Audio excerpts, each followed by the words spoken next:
യേശുവും പുതിയ നിയമത്തിൽ നമ്മൾ മത്തായി, മർക്കോസ്, ലൂക്കോസ്, യോഹന്നാൻ വായിക്കുമ്പോൾ കണ്ട യേശുവും തമ്മിൽ വലിയ വ്യത്യാസമാണ്.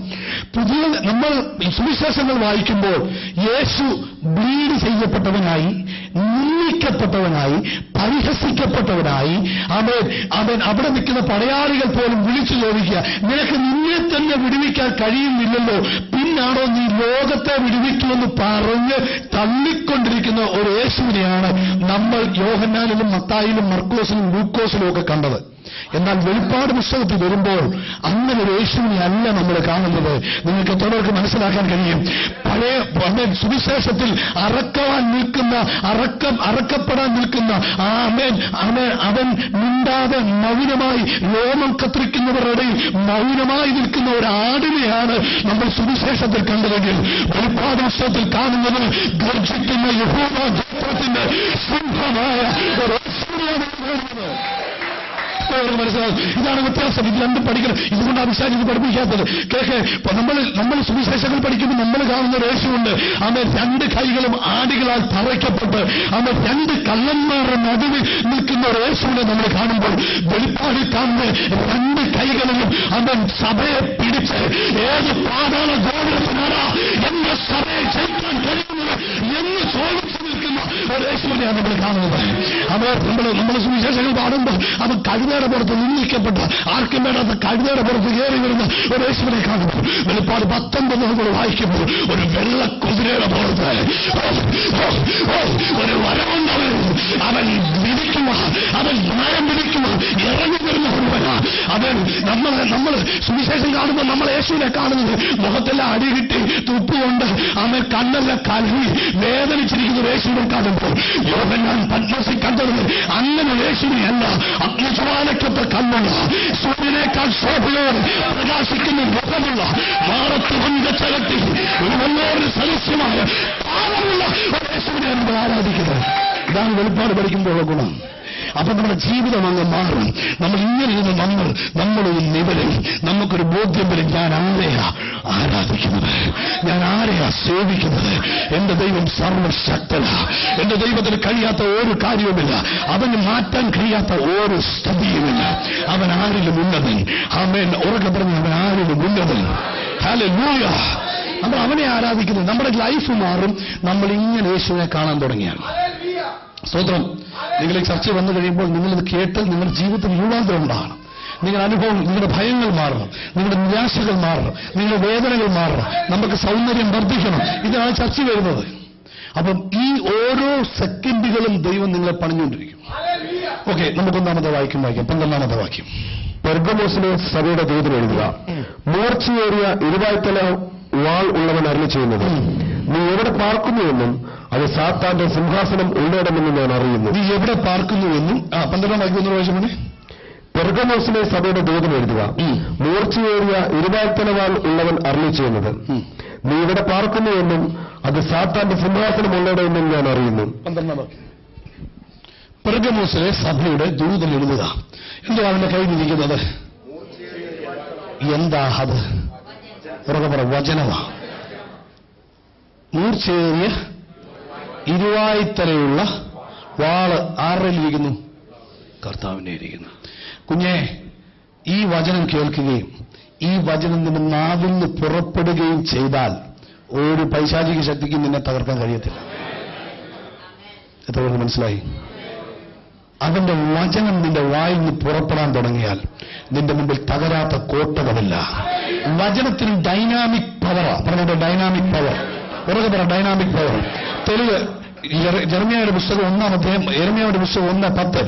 പൊളിപ്പാനും ഇടിപ്പാനും നിർമൂലമാക്കുവാനും ശൂന്യമാക്കുവാനും നിന്റെ വായിൽ നിന്ന് വരുന്ന വചനം ചുറ്റുകയാണ്.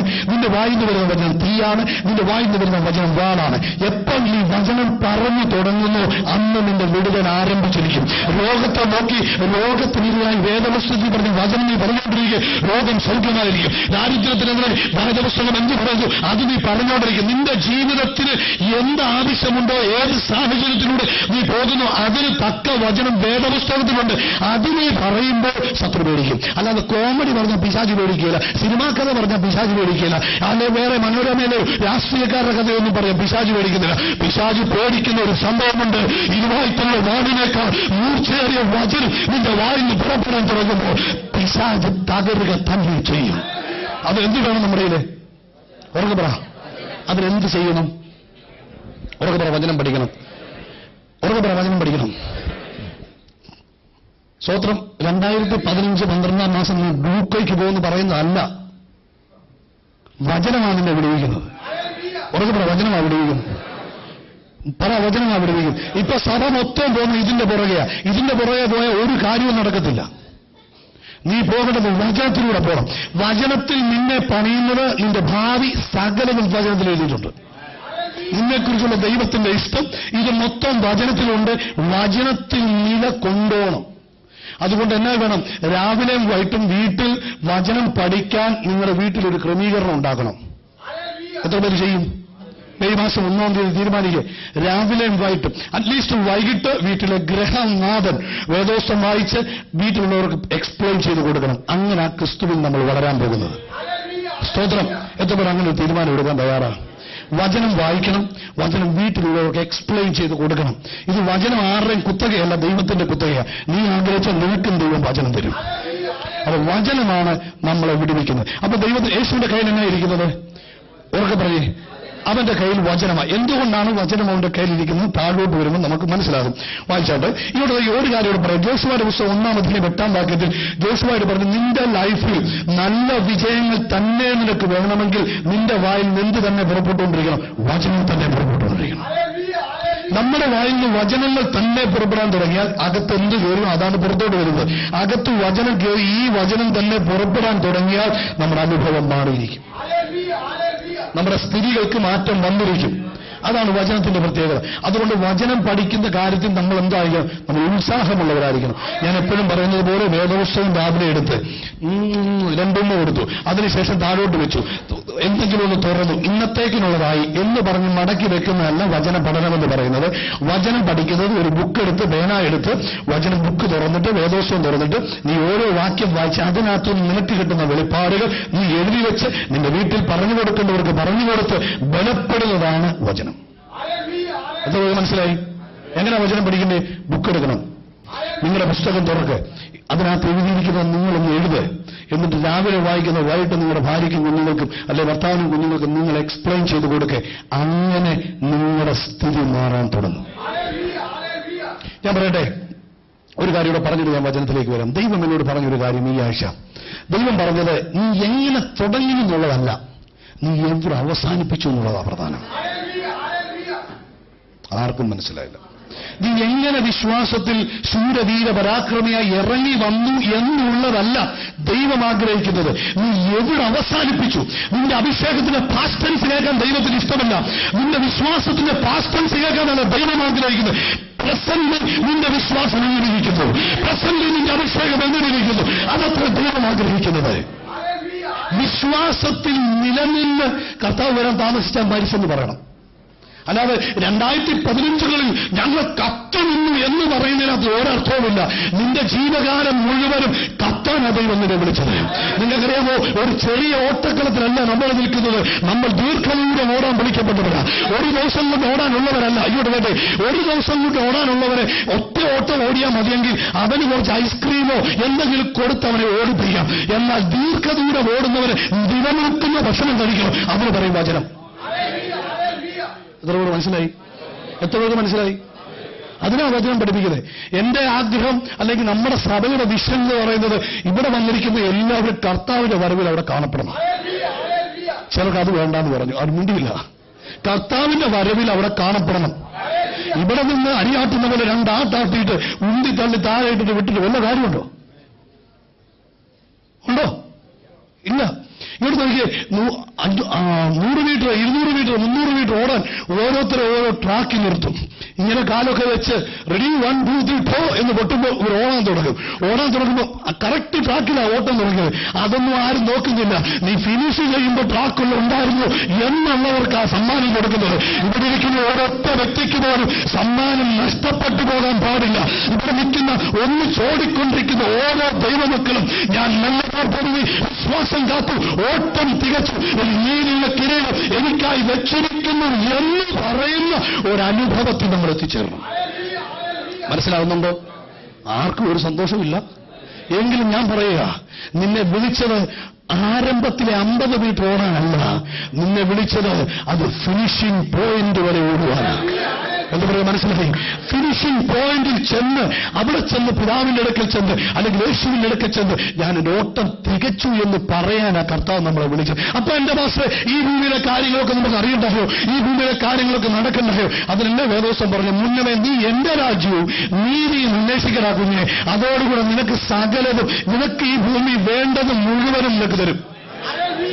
നിനക്ക് ഈ ഭൂമിയിൽ ഭക്തിക്കും ജീവനും വേണ്ടതും മുഴുവനും ക്രിസ്തു യേശുവിൽ ഓൾറെഡി നൽകപ്പെട്ടിരിക്കുക. നീ പട്ടിണി കിടക്കുന്നെങ്കിൽ അത് ദൈവത്തിന്റെ കുറ്റമല്ല, നീ ഒന്നുകൂടെ ക്രമീകരിക്കപ്പെടാനുണ്ട്. നിന്റെ കുറവാണ് അതിനകത്ത് വെളിപ്പെടുന്നത്. നീ ഒരു ദൈവ പൈതലാണോ? നീ പട്ടിണി കിടക്കാൻ ദൈവം അനുവദിക്കുന്നില്ല. നിന്റെ വിഷയങ്ങളിൽ ദൈവിക മറുപടികൾ വെളിപ്പെടും. ഇന്ന് പകൽക്കാലം ഞാൻ വിളിച്ചു പറയട്ടെ, എത്ര പേർ വിശ്വസിക്കുന്നു ഈ ദിവസങ്ങളിൽ ദൈവം എന്റെ കഷ്ടങ്ങളെ മാറ്റി, എന്റെ അനുഭവങ്ങൾക്ക് മാറ്റം വരുത്തി, എന്റെ സ്ഥിതികൾക്ക് ഭേദം വരുത്താൻ പോകും? ഒറ്റ കാര്യം ചെയ്താൽ മതി, നീ വചനത്തിൽ നിലനിന്നാൽ മതി. മനസ്സിലാകുന്നുണ്ടോ? നിങ്ങൾ അങ്ങോട്ടോടിയിട്ടോ ഇങ്ങോട്ടോടിയിട്ടോ ഒന്നും കാര്യമില്ല. നിങ്ങൾ ഒറ്റ ഓട്ടം ഓടുക, കർത്താവിനെ നോക്കി. നിങ്ങളുടെ ലക്ഷ്യം അത് മാത്രമായിരിക്കണം. എന്താ? എനിക്ക് അവനോടുകൂടെ യുഗായുഗം വാസം ചെയ്യണം. ഹല്ലേലൂയ. അവൻ പണ്ട് പാട്ടുകാരൻ പടി അക്കരയ്ക്ക് യാത്ര ചെയ്യും സിയോൻ സഞ്ചാരി. ആ ഓളങ്ങൾ കണ്ട് ഞങ്ങൾ ഭയപ്പെടത്തില്ല. കാരണം എന്നല്ലോ, അക്കരയായി എന്റെ ശാശ്വതം എന്താണ്? ഏതൊക്കെ ഓളങ്ങൾ അടിച്ചെന്ന് പറഞ്ഞാലും, എന്തൊക്കെ തിരമാലകൾ എന്റെ പടകിന് നേരെ പൊങ്ങുമെന്ന് പറഞ്ഞാലും ഞാൻ തളർന്നു പോകത്തില്ല. കാരണം എനിക്കപ്പുറത്തൊരു ഭവനമുണ്ട്. ആ ഭവനത്തിൽ എത്തിച്ചേരുക തന്നെ ചെയ്യണം. ഈ ഭൂമിയിലെ കഷ്ടങ്ങൾ സാരമില്ല. എത്ര പേർ അങ്ങനെ പറയാൻ തയ്യാറാ? ഇവിടെ നോക്കിയേ, അതിന് 13-ാം വാക്യം എന്നാ പറയുന്നത്? കേക്കെ, നീ എവിടെ പാർക്കുന്നു? നീ എവിടെ പാർക്കുന്നു എന്ന് കർത്താവ് GPS വെച്ചൊന്നുമാണ് നോക്കുന്നത്. അവൻ നീ എവിടെ പാർക്കുന്നു, നിന്റെ സ്ഥിതി എന്താ, നിന്റെ അനുഭവം എന്താ, നീ പാർക്കുന്ന ചുറ്റുപാടുകളിലെ സാഹചര്യങ്ങൾ എന്താ, ഇതെല്ലാം ദൈവത്തിനറിയാം. മനസ്സിലാകുമല്ലോ? നീ എവിടെ പാർക്കുന്നു എന്നും അത് സാത്താന്റെ സിംഹാസനം ഉള്ളിടമെന്നും നമ്മളെക്കാൾ അധികമായി നമ്മളായിരിക്കുന്ന കുടുംബം, നമ്മുടെ ഭാര്യ, നമ്മുടെ ഭർത്താവ്, നമ്മുടെ കുഞ്ഞുങ്ങൾ, നമ്മുടെ മാതാപിതാക്കൾ, നമ്മുടെ ജോലിസ്ഥലം, ഇതെല്ലാം വ്യക്തമായി അറിയാവുന്ന ഒരു ദൈവമാണ് നമ്മുടെ ദൈവം. കർത്താവ് പറഞ്ഞോട്ടോ, നീ എവിടെ പാർക്കുന്നു എന്നും അത് സാത്താന്റെ സിംഹാസനം ഉള്ളിടം എന്നും ഞാൻ അറിയുന്നു. എന്ന് വെച്ചാൽ നിന്റെ സ്ഥിതി എന്താണെങ്കിലും എനിക്കറിയാം. എത്രയൊക്കെ മനസ്സിലായി? നിങ്ങൾക്ക് ഒരു എക്സ്ക്യൂസും പറയാൻ പറ്റത്തില്ല കർത്താവിനോട്. കാരണം കർത്താവ് എല്ലാം അറിയുന്നു. ബസ് അറിയാൻ മേലായോ? എനിക്ക് 6:30 കഴിഞ്ഞാലും 7 മണി കഴിഞ്ഞാലും ഡ്യൂട്ടി കഴിയത്തില്ല. അതല്ല എന്റെ സ്ഥിതി. എടാ, എന്നേക്കാൾ അധികം ദൈവത്തിനറിയാം. കർത്താവ് പറയുന്നുണ്ടോ, അറിയുന്നു നിങ്ങളുടെ ഇടയിൽ സാത്താൻ പാർക്കുന്നിടത്ത് തന്നെ എന്റെ സാക്ഷിയും വിശ്വസ്തനായ അന്തിപ്പോസിനെ കൊന്ന കാലത്ത് പോലും നീ എങ്കിലുള്ള വിശ്വാസം നിഷേധിച്ചില്ല. ഇവിടെ നോക്കിയാൽ കേൾക്കണമേ സഹോദരികളെ, സഹോദരന്മാരെ കേട്ടാട്ടെ. കർത്താവ് പറയുന്ന ഈ വാക്കിന്റെ അർത്ഥം എനിക്ക് വെളിപ്പെട്ടതാ. കുഞ്ഞെ, നീ ഏത് സാഹചര്യത്തിൽ ജീവിച്ചാലും, നിന്റെ സ്ഥിതി എത്ര പരിതാപകരമാണെന്ന് പറഞ്ഞാലും, ആരൊക്കെ നിനക്ക് പ്രതികൂലമായി നിന്നെന്ന് പറഞ്ഞാലും, വിശുദ്ധിയുടെ കാര്യത്തിൽ കർത്താവ് കോംപ്രമൈസിന് തയ്യാറല്ല. എത്രയൊക്കെ മനസ്സിലായി? കർത്താവ് പറയാ, നിന്റെ ചുറ്റുപാടുകൾ എനിക്കറിയാം. നിന്റെ ചുറ്റുപാടുകൾ കർത്താവിനറിയാം. നീ TV നോക്കുമ്പോൾ കാണുന്നത് എന്നാന്ന് കർത്താവിനറിയാം. നീ TV ഓണാക്കിയാൽ എന്തൊക്കെയാ വെളിപ്പെട്ട് വരുന്നത് കർത്താവിനറിയാം. നീ ഇന്റർനെറ്റ് ഓണാക്കിയാൽ ആദ്യം വെളിപ്പെട്ട് വരുന്നത് എന്താന്നൊക്കെ ദൈവത്തിനറിയാം. പക്ഷെ കർത്താവ് പറയുന്നത് ഇതെല്ലാം എനിക്കറിയാം, പക്ഷെ I am not ready for compromise. മനസ്സിലാവുന്നുണ്ടോ? നമുക്ക് കർത്താവിനോട് പറയാൻ പറ്റില്ല, കർത്താവ് ഞാൻ ഇവിടെ അല്ലേ, ഇവിടുത്തെ സ്ഥിതി നിനക്കറിയല്ലോ, ഞാൻ ഈ ഭൂമിയിലല്ലേ, ഭൂമിയിലെ സ്ഥിതി നിനക്കറിയല്ലോ, ദോഹയിലെ സ്ഥിതി നിനക്കറിയല്ലോ, എന്റെ അപ്പന്റെ സ്ഥിതി അറിയല്ലോ, അവരെനിക്കെതിരാണെന്ന് നിനക്കറിയല്ലോ, അവരെനിക്ക് പ്രതികൂലമായി സംസാരിക്കുന്നത് അറിയല്ലോ, ഞങ്ങൾ കേരളത്തിലല്ലേ, ചത്താ കുടുംബത്തിലുണ്ടായോ, ഇങ്ങനെ വിവിധ പ്രശ്നങ്ങൾ ഞങ്ങളുടെ ജീവിതത്തിലുണ്ട്, ഇതൊക്കെ ഞങ്ങൾ നേരിടുമല്ലോ എന്നൊന്നും കർത്താവിനോട് പറഞ്ഞിട്ട് കാര്യമില്ല. നീ വേർപെട്ടോ, നീ വേർപെട്ട് കൊണ്ടിരിക്കണം. എന്നാ മിണ്ടാത്ത എല്ലാവർക്കും എന്നോട് കോപത്തോടെ നോക്കുന്നു. എന്താ പറയുന്നത്? നീ എവിടെ പാർക്കുന്നു? അവിടെ എന്തുകൊണ്ടാ കർത്താവ് പറഞ്ഞേ? എടാ നീ പാർക്കുന്നത് സാത്താന്റെ സിംഹം അത്രയ്ക്ക് മ്ലേച്ഛത നിറഞ്ഞ സ്ഥലമാണ്. ഈ പെർഗമോസിനെ കുറിച്ച് ഞാൻ വായിച്ചപ്പോൾ മനസ്സിലാവും, വിഗ്രഹാരാധനയുടെ കേന്ദ്രം, മ്ലേച്ഛതയുടെ കേന്ദ്രം, അവൻ ദുർനടപ്പുകളുടെ കേന്ദ്രം, അവിടെ പാർക്കുന്ന സഭയോടെ കർത്താവ് പറഞ്ഞത്. പക്ഷേ നീ എവിടെ പാർത്തെന്ന് പറഞ്ഞാലും അവൻ ലോകത്തിലുള്ളത് നിന്നിലോട്ട് കയറാൻ പാടില്ല, നിന്നിലുള്ളത് ലോകത്തിലോട്ട് കയറുക വേണ്ടത്. പക്ഷെ ആരും പ്രതികരിക്കുന്നില്ലല്ലോ. നീ ആരുടെ ജോലി ചെയ്യുന്നു എന്നുള്ളത് വിഷയമല്ല, നീ ഏത് പഞ്ചായത്തിൽ ജീവിക്കുന്നു എന്നുള്ള വിഷയമല്ല. അവിടെ ഒരു പക്ഷേ ഈ പറയുന്നത് പോലെ മ്ലേച്ഛത ഉണ്ടാകാം, സാത്താന്റെ സിംഹാസനം ഉണ്ടാകാം, സാത്താൻ ശക്തമായി പ്രവർത്തിക്കുന്നുണ്ടാകാം, മ്ലേച്ഛതയിൽ ജീവിക്കുന്ന അനേകരുണ്ടാകാം. നിന്റെ ഹോസ്റ്റലിൽ, നിന്റെ ക്യാമ്പിൽ, നിന്റെ കൂടെ ജോലി ചെയ്യുന്നവർ, നിന്റെ കുടുംബക്കാരിൽ അനേകർ ദൈവത്തെ ആരാധിക്കാത്തവരായിരിക്കും, അനേകർ മാതാവിനെ വിളിക്കുന്നവരായിരിക്കും, അവർ അങ്ങനെ ചെയ്യുന്നവരായിരിക്കും. പക്ഷെ നിനക്ക് അവരോട് ചേരാൻ വകുപ്പില്ലെന്ന വേദോസ്തം പറഞ്ഞത്. ഇനിയും നിങ്ങൾ പ്രതികരിച്ചില്ലേ, കുറച്ചുകൂടെ ഞാൻ പറയും. എത്രയോ മനസ്സിലായി? കർത്താവ് കോംപ്രമൈസിന് തയ്യാറല്ല. മനസ്സിലാകുന്നുണ്ടോ? എത്ര പേർക്ക് മനസ്സിലാകുന്നു? കരം ഉയർത്തി സ്വന്തം പറയും. കർത്താവ് കോംപ്രമൈസിന് തയ്യാറല്ല. പെർഗമോസിലെ സഭയെ നിങ്ങളിവിടെയുള്ള ദുർനടപ്പ് എനിക്കറിയാം, നിങ്ങളിവിടുത്തെ വ്യഭിചാര രീതികൾ എനിക്കറിയാം, നിങ്ങളിവിടുത്തെ വിഗ്രഹാരാധനകൾ അറിയാം, അവിടെ സാത്താന്റെ ശക്തി പ്രബലമായിരിക്കുന്നത് എനിക്കറിയാം. അമ്മേ, നിങ്ങളുടെ കൂടെയുള്ള ഒരു സഹോദരനെ കൊന്നു കളഞ്ഞതൊക്കെ എനിക്കറിയാം. പക്ഷെ കർത്താവോടെ പ്രശംസിക്കുന്ന എന്താ? എന്നിട്ടും നീ വിശ്വാസം കളഞ്ഞില്ല.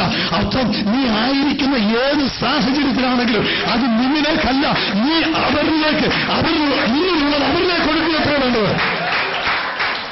പലപ്പോഴും നമ്മൾ പലരോട് ചോദിക്കുമ്പോഴും പലരും പറയുന്ന ഒരു അനുഭവം എന്ന് പറയുന്നത്, പാസ്റ്ററെ ഞങ്ങൾ വീട്ടിൽ ചെല്ലുമ്പോൾ വീട്ടുകാര്, അവിടെ ചെല്ലുമ്പോൾ ജോലിക്ക് ചെല്ലുമ്പോൾ ജോലി സ്ഥലത്തുള്ളവര്, ഇവര് ഇതൊന്നും കർത്താവിന് വിഷയമല്ല. കർത്താവ് ഇതെല്ലാം കണ്ടിട്ടാണ് നിന്നെ വിളിച്ചിറക്കുന്നത്. നീ വിശ്വസ്തനായിട്ട് നിന്നാൽ അവൻ കൂടെ നിൽക്കും. നീ വിശ്വസ്തനായിട്ട് നിന്നാൽ അവൻ കൂടെ നിൽക്കും. അവന്റെ നാമത്തിന് വേണ്ടി, നീ വിശുദ്ധിക്ക് വേണ്ടി, നീ വേർപാടിന് വേണ്ടി മാറി നിൽക്കാൻ തയ്യാറായാൽ കർത്താവ് നിന്റെ കൂടെ നിൽക്കും. എത്രപേർക്ക് മനസ്സിലാകുന്നുണ്ട് ഞാൻ പറയുന്നത്? എത്രപേർക്ക് മനസ്സിലാകുന്നുണ്ട്? നീ അതിനുവേണ്ടി മാറി നിൽക്കാൻ തയ്യാറാകണം. നീ അതിനുവേണ്ടി ഒരുങ്ങാൻ തയ്യാറാകണം. ദൈവത്തിന് വേണ്ടി നിൽക്കാൻ നീ തയ്യാറാകണം. സാഹചര്യം പറഞ്ഞ് പാപത്തിലേക്ക് പോകാനല്ല, സാഹചര്യം പറഞ്ഞ് കോംപ്രമൈസ് ചെയ്യാനല്ല ദൈവസഭയെ ദൈവം വിളിച്ചത്. മറിച്ച് സാഹചര്യങ്ങൾക്കെതിരായി നിൽക്കാനാണ് ദൈവം നമ്മളെ വിളിച്ചത്. ലോകത്തിലുള്ളത് നമ്മളിലേക്ക് വരരുത്. ലോകത്തിലെ മനുഷ്യർ അവരുടെ സ്വഭാവം നമ്മളിലേക്കല്ല, നമ്മുടെ കൾച്ചർ അവരിലേക്കാണ് ഇംപ്ലിമെന്റ് ചെയ്യേണ്ടത്. എത്ര പേർക്ക് മനസ്സിലാവുന്നു? നമ്മുടെ കൾച്ചർ എങ്ങോട്ട് വിടണം? എങ്ങോട്ട്? ലോകത്തിലേക്ക് വിടണം. നമുക്ക് ലോകത്തിന്റെ കൾച്ചർ ഇങ്ങോട്ട് സ്വീകരിക്കാൻ വകുപ്പൊന്നും. എന്തുകൊണ്ട്? നമ്മൾ ആരല്ല? ചിലർക്ക് മനസ്സിലായില്ല. നമ്മൾ ആരല്ല? ഈ സഭയിലിരിക്കുന്ന എല്ലാവരും മനസ്സിലാക്കണം. ഞാൻ ഈ ലോകക്കാരനല്ല. ഉറക്കെ പറ, ഞാൻ ഈ ലോകക്കാരനല്ല. എന്റെ പൗരത്വം ഇവിടെ അല്ല. പറഞ്ഞ് ചിലർ പറഞ്ഞില്ലല്ലോ, എന്റെ പൗരത്വം ഇവിടെ അല്ല. പൗരത്വം എന്നുള്ളത് ഇംഗ്ലീഷ് സിറ്റിസൺഷിപ്പ് ഇവിടെ അല്ല. ഞാൻ പോകാനുള്ളവനാ. അതുകൊണ്ട് ഇവിടുത്തെ കൾച്ചർ എനിക്ക് വേണ്ട. ഞാൻ ഇവിടെ വന്നത് അവിടുത്തെ കൾച്ചർ ഇവിടെ കൊടുക്കാനാ. അവിടുത്തെ കൾച്ചർ ഇവിടെ കൊടുക്കാൻ വന്നവരാ എന്റെ മുന്നിൽ നീ പ്രസംഗം കേട്ടോണ്ടിരിക്കുക. അതുകൊണ്ട് നിന്റെ ചുറ്റുപാടുകൾ എന്തെന്നുള്ളത് ദൈവത്തിന് വിഷയമല്ല. ദൈവം വിളിച്ച വിശുദ്ധിക്കൊത്തോണം നീ നിന്നോണം. എത്ര മനസ്സിലായി? അടുത്ത ഭാഗത്തേക്ക് പോട്ടെ. എങ്കിലും നിന്നെക്കുറിച്ച് കുറഞ്ഞൊരു കുറ്റം പറയാനുണ്ട്. ഇസ്രായേൽ മക്കൾ വിഗ്രഹാർപ്പണം തിന്നേണ്ടതിനും. ഒരു കാര്യം കേട്ടെ, എപ്പോഴും ശ്രദ്ധിക്കണം. പിശാചിന്റെ സിംഹാസനം ഇവിടെ ഉണ്ട് എന്ന് പറയുന്നതിന്റെ അർത്ഥം പിശാച് അവിടെ കൊട്ടാരമൊക്കെ അടിച്ചിരിക്കുന്നതല്ല, അവന്റെ ശക്തി അവിടെ ഇച്ചിരി കൂടുതലാന്നേ ഉള്ളൂ. പക്ഷെ അതുകൊണ്ടാണ് കർത്താവ് പറഞ്ഞത്, ഇരുവായ്ത്തലുള്ള വാളുള്ളവൻ അരുളി ചെയ്യുന്നു. അപ്പൊ നിന്റെ വായിൽ വചനം, നിന്റെ അകത്ത് വചനമുണ്ടെങ്കിൽ പിശാചിന്റെ ഒരു തന്ത്രവും നിന്റെ മേൽ ജയിക്കത്തില്ല. ഇങ്ങോട്ട് നോക്കിയാൽ നിങ്ങൾ ഈ പലപ്പോഴും പിശാചിന്റെ തന്ത്രം എന്ന് പറയുമ്പോൾ നിങ്ങൾ വിചാരിക്കും നിങ്ങളുടെ ജോലി മുടക്കി കളഞ്ഞു, അല്ലെങ്കിൽ അത് ഇതൊന്നുമല്ല പിശാചിന്റെ മെയിൻ തന്ത്രം. പിശാചിന്റെ മെയിൻ തന്ത്രം എന്ന് പറഞ്ഞാൽ നിന്റെ വിശുദ്ധ ജീവിതം തകർത്ത് നിന്നെ ദൈവത്തിൽ നിന്നും അകറ്റുക എന്നുള്ളതാണ്. നമ്മളെ 1 പത്രോസിന്റെ ലേഖനം 5-ാം അധ്യായം വായിക്കുമ്പോൾ നമ്മൾ കേൾക്കാറുണ്ട്, അവൻ അലറുന്ന സിംഹം പോലെ. അപ്പൊ നമ്മൾ വിചാരിക്കും നമ്മുടെ ജോലിയെ വിഴുങ്ങാൻ തരിക, നമ്മുടെ വീട് വിഴുങ്ങാൻ തരിക. അവനെന്തിനാ നിങ്ങളുടെ ജോലിയും വീടും? അവൻ വിഴുങ്ങാൻ തരുന്നത് നിന്നെ എങ്ങനെയും കൂടെ കൊണ്ടുവരണം. അപ്പൊ അത് നമ്മൾ ഓർക്കണം. വിഴുങ്ങാൻ പറയുന്ന നിന്റെ ജോലിയൊന്നും അവൻ വിഴുങ്ങത്തില്ല. അവന് ജോലി ഇഷ്ടം പോലെ തരാനും പറ്റും. പക്ഷേ നിന്റെ വിശുദ്ധ ജീവിതത്തെ വിഴുങ്ങിക്കളയാൻ എപ്പോഴും ചിലർക്കൊന്നും ഡൈജസ്റ്റ് ആവുന്നില്ല. പക്ഷെ എപ്പോഴും ഓർത്തോണം, അവൻ ഓൾറെഡി നമുക്ക് ചുറ്റും നമ്മുടെ വിശുദ്ധ ജീവിതത്തെ തകർക്കാനാണ് നോക്കുന്നത്. എന്തിനാ ബ്രദറെ ഇത്രമാത്രം വിശുദ്ധിയൊക്കെ നമുക്ക് വേണോ? നമ്മൾ വിശുദ്ധരല്ലേ എന്ന് പറയുന്ന ഒരു ടീച്ചിങ്ങിലാണ് ഇപ്പം ലോകം പൊയ്ക്കൊണ്ടിരിക്കുന്നത്. അങ്ങനെയാണെങ്കിൽ ഞാൻ വിശുദ്ധനായിരിക്കുന്നത് പോലെ നിങ്ങളും വിശുദ്ധരായിരിക്കണമെന്ന് വേദപുസ്തകത്തിൽ എഴുതത്തില്ലായിരുന്നു.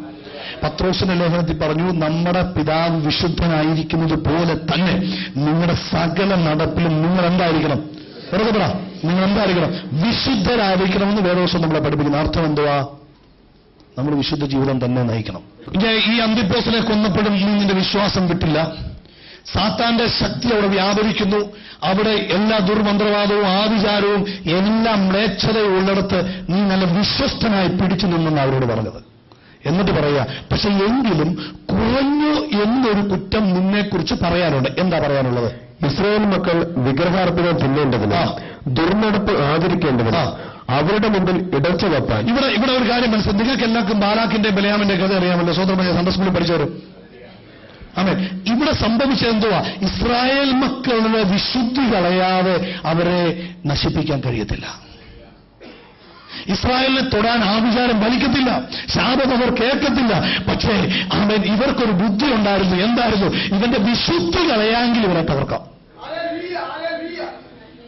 ഇപ്പൊ സഭയ്ക്കകത്ത് വിചാരിക്കുന്നു അതല്ലേ? അതുപോലെ മനസ്സിലായി. ഇപ്പം പഠിപ്പിക്കുന്നു ഇതല്ലേ? എങ്ങനെയൊക്കെ ജീവിച്ചോ നിന്റെ രക്ഷ. ഓ ചുമ്മാതാ എന്നും പോയല്ലോ കേട്ടോ. അങ്ങനെ ഒരു പ്രതീക്ഷ ഇരിക്കരുത്. അങ്ങനെ ഒരു പ്രതീക്ഷ ഇരിക്കരുത്. സ്തോത്രം. ഇവിടെ ബാലാക്കിനെ ബലയാം എന്തോ സംഭവിച്ചത് നിങ്ങളൊന്ന് ചിന്തിച്ചു നോക്കിയേ. ഇവരെ ശപിക്കാനായിട്ട് അറിയാത്തവർക്ക് വേണ്ടി ഞാൻ പറയുക, ഇസ്രായേൽ മക്കൾ വർദ്ധിച്ചു വന്നപ്പോൾ അവിടുത്തെ രാജാവ്, ബാലാക്ക് രാജാവ് ബലയാമിനെ വിളിച്ചുകൊണ്ട് വന്നു അല്ലേ? ഓക്കെ, ഇവരെ വിളിച്ചിട്ട് പറയും ഇവർ അനുഗ്രഹിക്കപ്പെടുമെന്ന് ആ രാജാവിന് നല്ല ഉറപ്പാ. അതാണ് പ്രവാചകൻ എന്ന് പറയുന്നത്. പ്രവാചകനായാലും അങ്ങനെ വേണം. മനസ്സിലായ എത്ര പേരുണ്ട്? ഞാനതൊന്ന് വിട്ടേക്കാം. അപ്പം ഇദ്ദേഹം വിളിച്ചോണ്ട് വന്നതിന് മുമ്പ് തന്നെ ദൈവം പറഞ്ഞു, എന്തു പറഞ്ഞു? നീ പോകണ്ട, ഞാൻ അവരെ ശപിക്കാൻ സമ്മതിക്കത്തില്ല. പക്ഷേ ഇപ്പോഴത്തെ കാലത്തെ പോലെ പ്രവാചകൻ പറഞ്ഞു, ഞാൻ ഒന്നുകൂടെ ഒന്ന് പ്രാർത്ഥിച്ചു നോക്കട്ടെ. ദൈവഹിതമല്ലാത്ത വെളിപ്പെട്ട് കഴിഞ്ഞാൽ പിന്നെ രണ്ടാമതൊരു പ്രാർത്ഥന വേണ്ട. അതാണ് പ്രവാചകൻ. പിന്നെ മുട്ടയിരുന്ന് പ്രാർത്ഥിക്കും. ഈ പരിപാടിയുടെ ആവശ്യം നമുക്കില്ല. ദൈവഹിതമല്ല. അവരെ നമ്മളെ അമേരിക്ക പോണോ വേണ്ടായോ എന്ന് ദൈവം ആദ്യമേ മനസ്സിൽ പറഞ്ഞു, പോണേ നിനക്ക് അമേരിക്ക നല്ലതല്ല. പിന്നെ നമ്മൾ വീണ്ടും വിളിച്ച് പറയിപ്പിച്ചിട്ടൊന്നും ഒരു കാര്യവുമില്ല. അതുകൊണ്ടൊന്നും നടക്കാൻ പോകുന്നില്ല. മനസ്സിലാകും എത്ര പേരുണ്ട്? ബാലാക്കിന്റെ അടുക്ക് ബലയാമിന്റെ അടുക്ക് വന്നു കഴിഞ്ഞപ്പോൾ ഒന്നാമത് ഇങ്ങോട്ട് നോക്കിയാൽ ബലയാമിനോട് പറഞ്ഞു പോകണ്ടെന്ന് പറഞ്ഞിട്ടും ബലയാം പോയി ഇല്ലേ? പോകുന്ന വഴി എന്ത് സംഭവിച്ചു? ദൂതൻ ഇറങ്ങി. ആര് സംസാരിച്ചു? അതാ നീ സന്മാർഗം വിട്ട കഴുതരോട് സംസാരിക്കും നിന്നോട്. പിടികിട്ടുന്ന കണ്ടു. ദേശം വായിച്ചാൽ അത് വീട്ടിൽ പോയി. അത് കഴിഞ്ഞ് എന്ത് സംഭവിച്ചു? കേക്ക് പെട്ടെന്ന് കേൾക്കുന്ന സമയമില്ല. അത് കഴിഞ്ഞെന്താ സംഭവിച്ചേ? ഇവിടെ പോയി 4 ദിക്കിലും 4 മൂല നിർത്തി പ്രവചിപ്പിച്ചു. ഇപ്പോഴത്തെ കാലഘട്ടത്തിൽ സംഭവിക്കുന്ന പല രീതി നോക്കുക. അവിടെ നിന്ന് നോക്കി, ഇവിടെ നിന്ന് നോക്കി, ഇവിടെ നിന്ന് നോക്കി. ഞാൻ ഒരു കാര്യം പറയട്ടെ, നിന്നെ തകർക്കാനും പിശാച് 4 ദിക്കിൽ നിന്ന് നോക്കുന്നുണ്ട്. നിന്റെ വിശുദ്ധി നഷ്ടപ്പെട്ടു പോയാൽ ഏത് ദിക്കിൽ നിന്ന് വേണമെങ്കിൽ അവൻ അടിക്കാൻ കഴിയും. എന്നാൽ ഏത് ദിക്കിൽ നിന്ന് നോക്കുമ്പോഴും നീ വിശുദ്ധനായിരിക്കണം. എത്രപേർക്ക് മനസ്സിലായത്? എത്രപേർക്ക് മനസ്സിലായി? അപ്പൊ ഇവിടെ സംഭവിച്ചത് എന്തുവാ? ബാലാക്കിനെ ബലയാം എന്താ ഉപദേശിച്ചു കൊടുത്ത്, എന്റെ കുഞ്ഞെ, നീ എനിക്ക് എന്നൊക്കെ തന്നെന്ന് പറഞ്ഞാലും എനിക്കിവരെ ശപിക്കാൻ കഴിയത്തില്ല. കാരണം ദൈവം ഇവരെ അനുഗ്രഹിച്ചതാ. അടുത്തേക്ക് എന്നെ ശപിക്കാൻ ആർക്കും കഴിയത്തില്ല. വിശുദ്ധി സൂക്ഷിച്ചോണം, പക്ഷേ വകുപ്പിട്ട് കൊടുക്കരുത്. അപ്പം അങ്ങനെ പറ്റത്തില്ലെന്ന് ബോധ്യമായി കഴിഞ്ഞപ്പോൾ അദ്ദേഹം നല്ലൊരു ബുദ്ധി പറഞ്ഞു കൊടുത്തു. കാരണം ഇദ്ദേഹത്തിന് അറിയാം ഈ ജനത്തിന്റെ വിജയത്തിന്റെ കാരണം എന്താ? അവരുടെ ജീവിത വിശുദ്ധിയായിരുന്നു. അവർ മറ്റുള്ളവരോട് ഇടകലരാതെ നിൽക്കുന്നവർ. അവർ വിഗ്രഹങ്ങളെ ആരാധിക്കാത്തവർ. അവർ വേറെ രീതികളിലൊന്നും പോകാത്തവർ. എന്നാൽ വേദോസം പറയുന്നു, ഇവൻ അവരെ ഉപദേശിച്ചു കൊടുത്തു. അവർ മോവാബിയ സ്ത്രീകളുമായി ബന്ധം പുലർത്താൻ തുടങ്ങി. അവരുടെ വിഗ്രഹങ്ങളെ ആരാധിക്കാനും വിഗ്രഹങ്ങൾക്ക് വെച്ചു കൊടുക്കുന്ന തിന്നാനും തുടങ്ങി കഴിഞ്ഞു. കഴിഞ്ഞപ്പോൾ എന്ത് പറ്റി? ശാപം കയറാൻ തുടങ്ങി, ദോഷം കയറാൻ തുടങ്ങി, തോൽവി കയറാൻ തുടങ്ങി. അർത്ഥം ഇന്നും ദൈവസഭയ്ക്കകത്ത് ലോകത്തിൽ പലരും പല ദൈവസഭകളിലും വിളിച്ചു പറയുന്നത്, നീ ഇങ്ങനെയൊക്കെ അങ്ങ് പോയാൽ മതി, വേറെ പിശാചിന്റെ ഉപദേശമോ, നിന്റെ വിശുദ്ധ ജീവിതം ദൈവം ആഗ്രഹിക്കുന്ന അവൻ വിശുദ്ധനായിരിക്കുന്നത് പോലെ തന്നെ വിശുദ്ധനായിരിക്കണം. അതത്ര ദൈവം ആഗ്രഹിക്കുന്നത്. ഞാൻ ഒരിക്കലും പറയട്ടെ, അവൻ വിശുദ്ധനായിരിക്കുന്നത് പോലെ തന്നെ വിശുദ്ധനായിരിക്കണം. അപ്പൊ ചോദിക്കും, പാസ്റ്റർ നടക്കും. ദയവായിട്ട് വചനത്തിൽ വളരെ നിന്റെ ജീവിത വിശുദ്ധി വന്നുകൊണ്ടിരിക്കും. നിന്റെ കോപം മാറുന്നത് നിനക്ക് കാണാൻ കഴിയും, നീ ശ്രമിക്കുന്നത് കാണാൻ കഴിയും, നീ സ്നേഹിക്കുന്നത് കാണാൻ കഴിയും, നിന്റെ സ്വഭാവത്തിന് മാറ്റം വരുന്നത് കാണാൻ കഴിയും. എങ്ങനെ ഈ വചനം നീ ദിനം പ്രതി ഭക്ഷിച്ചു വരുമ്പോൾ ഇങ്ങോട്ട് നോക്കിയേ, ഒരു കുഞ്ഞ് ജനിച്ചതുപോലെ നീ വീണ്ടും ജനിക്കപ്പെട്ടതാ. ഒരു ഭൂമിയിലേക്ക് ഒരു കുഞ്ഞിറങ്ങി വന്നതുപോലെ നീ വീണ്ടും ജന്മം പ്രാപിച്ചു വന്നത്. ആരുടെ സ്വഭാവത്തിൽ ജീവിപ്പാൻ പത്രോസ് അപ്പോസ്തലൻ പറയുന്നു, അവന്റെ ദിവ്യ സ്വഭാവത്തിന് കൂട്ടാളിയാകാൻ വിളിക്കപ്പെട്ടവനാ ഞാനും നിങ്ങളും. എന്തുവാർത്ഥം? അവന്റെ ദിവ്യ സ്വഭാവം പറഞ്ഞു. ആരുടെ സ്വഭാവത്തിന് കൂട്ടാളിയാകാനാണ് വിളിച്ചത്? ഈ ഭൂമിയിൽ ജനിച്ചു വീഴുന്ന കുഞ്ഞ് മനുഷ്യനായി വളരണമെങ്കിൽ അവൻ അതാതിന്റെ ആഹാരം കിട്ടണം. അതുപോലെ തന്നെ വീണ്ടും ജനിക്കപ്പെട്ട ദൈവത്തിന് ഈ പുസ്തകം തലക്കടി വെച്ചോണ്ടിരുന്ന കാര്യം നടക്കത്തില്ല. ഇത് വായിച്ചു പഠിച്ച് ഇതിനകത്തെ കാര്യങ്ങൾ നിന്റെ ജീവിതത്തിൽ നീ ക്രമീകരിച്ച് മുന്നേറുമ്പോൾ ദിനം പറഞ്ഞ് നീ ക്രിസ്തുവിനോട് അനുഭവപ്പെട്ടുകൊണ്ടിരിക്കും. നിന്റെ സ്വഭാവം ദിനം പറഞ്ഞ് മാറിക്കും. അങ്ങനെയുള്ളവരെ പിശാചിന് തൊടാൻ കഴിയത്തില്ല. അതുകൊണ്ട് എന്നാ ചെയ്യുന്നത്? അന്ത്യകാലത്ത് ബാലാക്കിനെ ഉപദേശിച്ചു കൊടുത്ത ബലയാമിന്റെ ഉപദേശങ്ങൾ ലോകവ്യാപകമായി വരുമ്പോൾ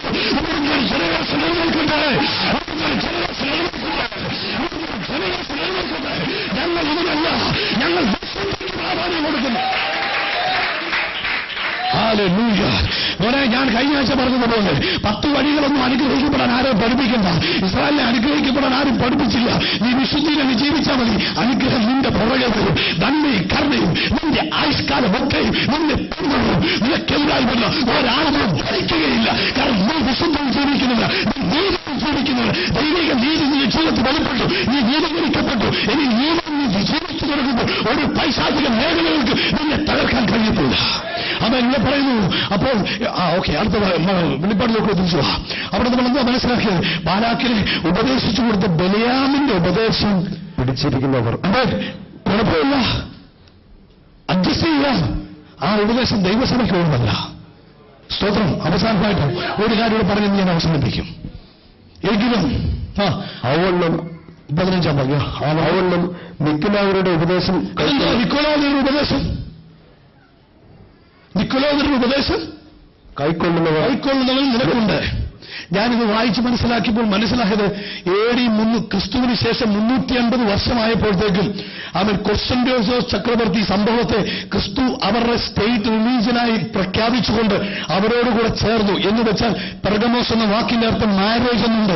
സഭ ബാബിലോണിനെ കല്യാണം കഴിച്ചു എന്ന് വെച്ചാൽ സഭ ഈ ലോകത്തിലേക്ക് അങ്ങ് ചേർന്നു. അപ്പോൾ പീഡനം മുറകളൊക്കെ നിന്നു. അപ്പൊ എന്ത് സംഭവിച്ചു? അവരുടെ ബാബിലോണിന്റെ വിഗ്രഹങ്ങളും ബാബിലോണിന്റെ ചിന്താഗതികളും ബാബിലോണിന്റെ ആചാരങ്ങളും രക്തം മാറ്റിവെച്ചിട്ട് അവൻ ആചാരാനുഷ്ഠാനങ്ങളിലേക്ക് സഭ മാറിപ്പോയപ്പോൾ എന്ത് പറ്റി? അവിടെയും കലർപ്പ് സംഭവിച്ചുപോയി. എന്തുകൊണ്ട് മനസ്സിലായി? കലർപ്പ് സംഭവിച്ചു. കാൽവരി രക്തത്താൽ വിടുതലിന് പകരം ഇവർ പ്രഖ്യാപിച്ചു, ഞങ്ങൾക്ക് നിങ്ങളുടെ പാപം മോചിപ്പിക്കാനുള്ള അധികാരമുണ്ട്, നിങ്ങളെ സ്വർഗത്തിലേക്ക് വിടാനുള്ള ചീട്ട് ഞങ്ങളുടെ കയ്യിലുണ്ട് എന്നുള്ള പ്രഖ്യാപനങ്ങൾ അവിടെ നടത്തി തുടങ്ങി. ഇതാണ് നിക്കോളോവിയുടെ ഉപദേശം. പിന്നെ അവർ പറയുന്നത് ശരി, വേറെ ഒന്നും കേൾക്കരുത്. ഇത് ആത്മീക എന്താ പറയുന്നത്, മേധാവിത്വം എന്ന് പറഞ്ഞൊരു സിസ്റ്റത്തിലേക്ക് കൊണ്ടുവന്നു. ഇതൊന്നും ദൈവസഭയ്ക്ക് പറഞ്ഞിട്ടുള്ളതല്ല. ചിലർ പഠിപ്പിക്കുന്നില്ല, ഞങ്ങളുടെ പ്രസംഗം മാത്രമേ കേൾക്കാറുള്ളൂ. അത് ശുദ്ധ അസംബന്ധമാണ്. കാരണം എന്താ അറിയാമോ? കാരണം അത് ദൈവം ആഗ്രഹിക്കുന്നതല്ല. ദൈവവചനം തന്നിട്ടുണ്ടെങ്കിൽ അത് ഉപേക്ഷിച്ചെടുക്കാൻ ദൈവമക്കളുടെ ഉത്തരവാദിത്വമാണ്. അതുകൊണ്ട് മനസ്സിലായി, ആത്മീയ മേധാവിത്വം ദൈവസഭയ്ക്കകത്ത് ഉണ്ടാകാൻ പാടില്ല. അവൻ ഈ നിക്കോളാവിന്റെ ഉപദേശം എന്ന് പറയുന്നത് കലർപ്പ് സംഭവിച്ചു. അന്നത്തെ ആലയങ്ങളിലെല്ലാം അവർ കൊണ്ടത് വിഗ്രഹങ്ങളെ കൊണ്ടും മറ്റും മലിനമാക്കി കളഞ്ഞു. ആചാരങ്ങളും അനുഷ്ഠാനങ്ങളും കൊണ്ട് കയറ്റി വെച്ചു കൊടുത്തു. ഇപ്പോഴും പറയത്തില്ല, ചിലർ പറയത്തില്ലേ, നമുക്ക് ഇങ്ങനെയൊക്കെ ആയാലും അങ്ങനെയൊക്കെ ആയാലും ഇങ്ങനെയൊക്കെ പോകാം എന്ന് പറയുന്ന വഴികളൊന്നും ദൈവസഭയ്ക്കകത്തുള്ള വഴികളല്ല. അപ്പം ഇവരെക്കുറിച്ച് പറഞ്ഞ കാര്യങ്ങളൊക്കെ നിങ്ങൾക്ക് മനസ്സിലായി. ഒന്ന്, ഇവർ വിശ്വസ്തരായിരുന്നു. എന്താ? അന്തിപ്പോസ് എന്ന് പറയുന്ന ഒരു മഹാനായ വിശ്വാസിയെ അവിടെ രക്തസാക്ഷിത്വം വഹിച്ചിട്ടും അവരവരുടെ വിശ്വാസം കളഞ്ഞില്ല, അവരവരുടെ വിശുദ്ധി കളഞ്ഞില്ല. നീ എവിടെ ആയിരിക്കുന്നു എന്നുള്ളത് ദൈവത്തിനറിയാം. നിന്റെ അനുഭവം എന്താണെന്നറിയാം. നീ ഏത് കൾച്ചറുകാരുടെ ഇടയിൽ ജീവിക്കുന്നു എന്നുള്ളത് ദൈവത്തിനറിയാം. പക്ഷെ ദൈവം നിന്നെ വിളിച്ചപ്പോൾ നിനക്ക് ഒരു കൽപ്പന തന്നിട്ടുണ്ട്. അതനുസരിച്ച് നീ ജീവിക്കണം. 2, ബാലാക്കിനെ ഉപദേശിച്ച ബലയാമിന്റെ ഉപദേശം ഇവരുടെ ഇടയിൽ പ്രചരിക്കാൻ തുടങ്ങി. അടുത്തത് എല്ലാവരുടെ ഇടയിലല്ല, അവരുടെ ഇടയിൽ ചിലർക്ക്. മനസ്സിലാക്കുന്നുണ്ടോ? അതാണ് ഈ കാലഘട്ടത്തിൽ എല്ലാ സഭകളിലുമില്ല, ചില സഭകളിൽ. 2, നിക്കോളോവിയർ ഉപദേശം. അവർ മൊത്തം പോയില്ല, ചിലർ അതിലും ബന്ധിക്കപ്പെട്ടു. അടുത്ത വാക്യം എന്നാ പറയുന്നത്? ആകയാൽ മാനസാന്തരപ്പെടുക, അല്ല ഞാൻ വേഗത്തിൽ വന്നു എന്റെ വായിലെ വാളുകൊണ്ട്. ആരോട് പോരാടും? സഭയുടെ ദൂതനോട് പറയുക. അവരോട് എല്ലാവരോടും പോരാടുമെന്നല്ല പറഞ്ഞത്. ഈ അനുഭവത്തിൽ ഈ സഭയ്ക്കകത്തിരിക്കുന്നവരോട് ഞാൻ പോരാടും. മനസ്സിലാവുന്നുണ്ടോ? സഭ മൊത്തം പോയില്ല. ഈ വ്യത്യസ്ത ഉപദേശങ്ങളിലേക്ക് ചിലർ ഉപദേശത്തിന്റെ കാറ്റിനാൽ അലഞ്ഞ് ഉഴലുന്നു. ഉറക്കെ പറ, അലഞ്ഞ് ഉഴലുന്നു. ഉറക്കെ പറ. ഈ കാലഘട്ടത്തിൽ അതാ സംഭവിക്കുന്നത്. ടി വി അങ്ങോട്ട് വെക്കുന്ന പുതിയൊരു ഉപദേശം. അയ്യോ എന്താ ശുശ്രൂഷ! അപ്പോഴത്തേനും ഒരു വിറയല്, പിന്നെ ഒരു ഞെട്ടല്. അപ്പൊ അതാ ശരിയും തോന്നും. ഈ വിറയലും ഞെട്ടലും ഒന്നും പിള്ളേർക്ക് പറഞ്ഞിട്ടില്ല, പ്രായമുള്ളവർക്ക് പറഞ്ഞല്ല. പറഞ്ഞു വന്നത് മനസ്സിലായില്ലേ? ആത്മീക പാപ്പരത്വമാണ് ഈ വിറയലിനും ഞെട്ടലിനും ഒക്കെ കാരണം. അത് കേൾക്കുമ്പോൾ അതാ ശരി, ഇത് കേൾക്കുമ്പോൾ ഇതാ ശരി. അത് നിനക്ക് പറഞ്ഞിട്ടുള്ളതല്ല. ആത്മീക പക്വത പ്രാപിച്ചു കഴിഞ്ഞാൽ നീ വിറയ്ക്കത്തുമില്ല, ഞെട്ടത്തുമില്ല. നിനക്കറിയാം എന്നെ വിളിച്ചത് അവന്റെ വിശുദ്ധിക്ക് ഒത്തവണ ജീവിക്കാനാണ്. സ്വതം ഓക്കെ. ആകയാൽ മാനസാന്തരപ്പെടുക, അല്ല ഞാൻ വേഗത്തിൽ വന്ന് എന്റെ വായിലെ വാളുകൊണ്ട് അവരോട് പോരാടും. അടുത്തത് ആത്മാവ് സഭകളോട് പറയുന്നത് ചെവിയുള്ളവൻ കേൾക്കട്ടെ. ജയിക്കുന്നവന്, സഭയോട് വീണ്ടും പറയുക. ഉറക്കെ പറ. ആരോടാ പറയുന്നത്? ഇന്ന് നീ സഭയ്ക്കകത്തിരുന്ന് ദൈവം ദൂത് പറയുന്നതാ, കേൾക്കേണ്ട ദൂതാ. നീ ജയിച്ചാൽ, നീ തുടങ്ങി എന്നുള്ളത് എനിക്ക് വിഷയമല്ല, നീ ജയിച്ചാൽ. എന്താണ് ചെല്ലു പറഞ്ഞില്ലല്ലോ?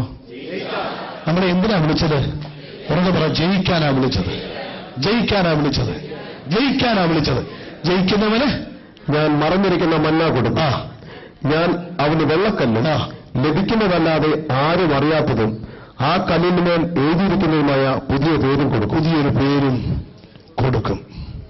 എന്താ ആ പേരിന്റെ അർത്ഥമെന്നറിയാമോ? ഒരിക്കലും ഇതുവരെയും പാപം ചെയ്യാത്തവൻ, നീതീകരിക്കപ്പെട്ടവൻ എന്നൊരു പേര് ജയിക്കുന്നവന് കർത്താവ് കൊടുക്കും. പെർഗമോസിലെ സഭയോട് പറയുക. പെർഗമോസ് എന്ന വാക്കിന്റെ അർത്ഥം മാരേജ്. അവർ ബാബിലോണിയ സംസ്കാരത്തോടങ്ങ് ഇഴുകിച്ചേർന്നു. ഈ കാലഘട്ടത്തിലും സഭ ലോക കൾച്ചറുകളോട് ഇഴുകിച്ചേർന്നുകൊണ്ടിരിക്കുക. ലോകത്തിലെ വസ്ത്രധാരണ രീതികൾ, ലോകത്തിലെ ആചാരാനുഷ്ഠാനങ്ങൾ, ലോകത്തിലെ ആഡംബര രീതികൾ, ലോകത്തിലെ ധനമുണ്ടാക്കുന്ന മാർഗങ്ങൾ, മോഹങ്ങൾ, ഇങ്ങനെ വിവിധ തരത്തിലേക്ക് പല സഭയ്ക്കകത്തായിരിക്കുന്ന പലരും ഇഴുകിച്ചേർന്നുകൊണ്ടിരിക്കുന്ന ഈ കാലഘട്ടത്തിൽ ദൈവത്തിന്റെ പൈതലേ, ഇന്ന് ദൈവം നമ്മളെ ഒത്തിരി സ്നേഹിക്കുന്നത് കൊണ്ടാ ഇങ്ങനൊരു തോത് നമ്മളോട് പറഞ്ഞത്. നീ അതിലേക്ക് പോകരുത്. അതും ഇതും ബിലയാമിന്റെ ഉപദേശം വരും, നിക്കോളോവിയരുടെ ഉപദേശം വരും, അവിടുന്ന് ഇവിടുന്ന് വിവിധ തരത്തിലുള്ള ഉപദേശങ്ങൾ പൊങ്ങി വരും. പക്ഷെ നീ പറയണം, എനിക്കൊരു ഉപദേശം അറിയാം. എന്നെ വിളിച്ചവന്റെ വിശുദ്ധിക്കൊത്തുവേണം ജീവപ്പാൻ എന്നെ കർത്താവ് വിളിച്ചു.